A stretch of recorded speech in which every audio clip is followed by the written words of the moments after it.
Hey, what's up everyone? Raging Golden Eagle here, having way too much fun as always. And today we're going to be venturing into Kotaku. Yeah, I know, don't worry, I don't read Kotaku. With the one exception being when someone links me to them. This is one of those times. Specifically to an instance of the Dr. Nerdlove column by Harris O'Malley. And honestly, he seems to handle everything pretty okay here, so I'm not going to be ripping into him. But the faux-intellectual who sent him that first question that he answered, oh god, it was just painful to read, so I had to share it with all of you. Misery loves company, right? So let's get cracking. I have a somewhat general question that relates to a lot of the advice I've seen you give over the years. Like many of your advice seekers, I'm a man who is shy about approaching people. But I'm baffled about why I should. What I mean is, I don't understand the moral argument in favor of it. And already, I have to ask, did these types of people always exist, or are they just a creation of the modern internet?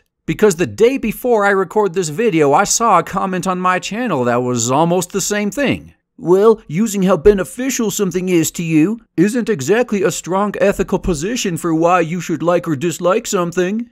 Both when I read that comment and the question we're going over here in this video, I did the good old double facepalm. Put my elbows on the desk, rested my head in my hands, and died a little on the inside. Since when has ethics and morality factored into whether or not I like something? Most of the stuff I like, I can't even explain why I like it. It's just a natural reaction. I see it, my brain releases those pleasure chemicals, and it happens. But clearly there must be something wrong with me for not looking at everything through an ethical and moral lens, huh? Either way, let's move on.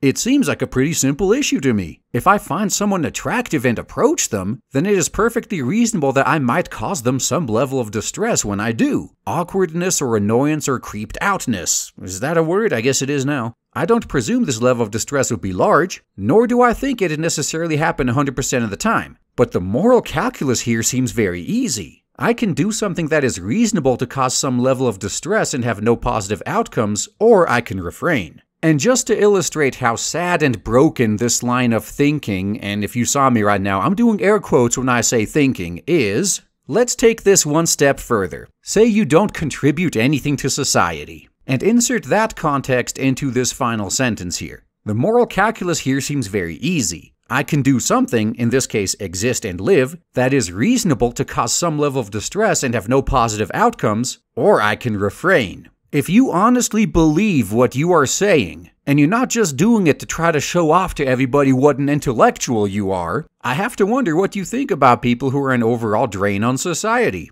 Are they being unethical because they choose to keep living now? Furthermore, as I said, I'm a man. Only in the biological sense, dude, only in the biological sense. I believe that men have a moral responsibility to keep from doing anything that causes sexually relevant distress in others. This is what feminist education gets you people, by the way. It's not that other genders lack this responsibility, but for men in our society it's especially important. Sexist.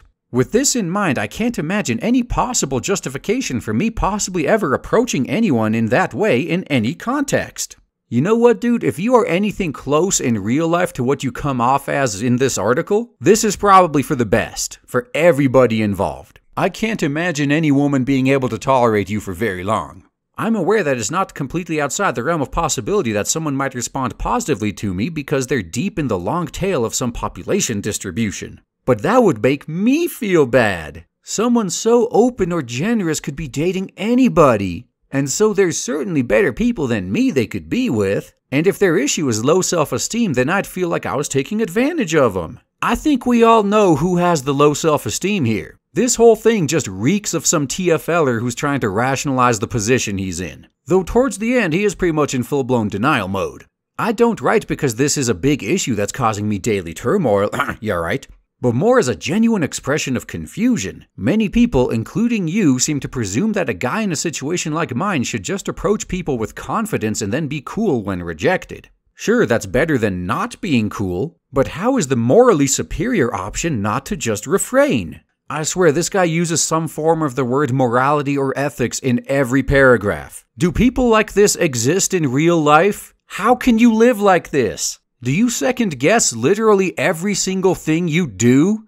Oh man, I have a real bad case of the runs today. Is it ethical of me to use twice as much toilet paper as I normally would? The worst case scenario is someone would want to be with me and so we both miss out on it, but this is highly unlikely and, I mean, grow up and deal. Again, if you are anything in real life like you are in this article, I don't think that's even a risk. From my perspective, being in a relationship with a person like this would be like an atheist being in a relationship with someone who's fanatically religious.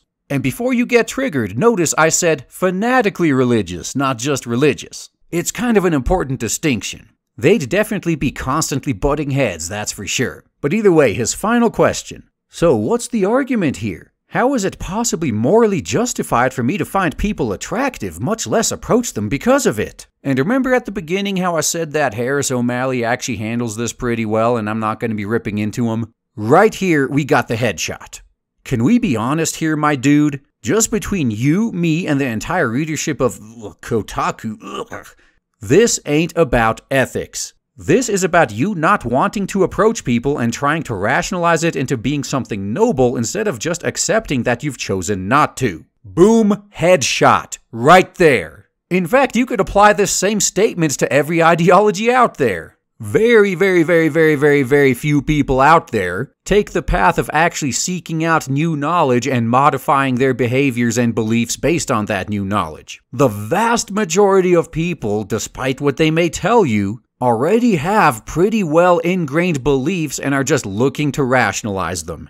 And then he ends off with this little bit of advice. The best thing you could do is find yourself a counselor or therapist and talk with them about your self-esteem and your belief that your interest in someone is somehow an imposition on them. I think you'll be far happier in the long run. Yeah, in this case, I definitely agree. Normally, I'd be against seeing any type of counselor or therapist because I have a personal bias against a lot of them. I just kind of view that whole thing as a scam for the most part. But in extreme cases like this, when you obviously have someone so broken, yes, this guy needs professional help. Because if he's not careful, he's going to take that thought experiment I brought up at the very beginning seriously. This is the type of person who is probably in danger of taking this line of thinking to its extreme, and may one day sit there thinking, hey, I'm a drain on society. Is it ethical for me to even be alive? Now, whatever your personal views may be as to the answer to that question, we can at least hopefully agree that anyone even asking that question in the first place probably needs some help.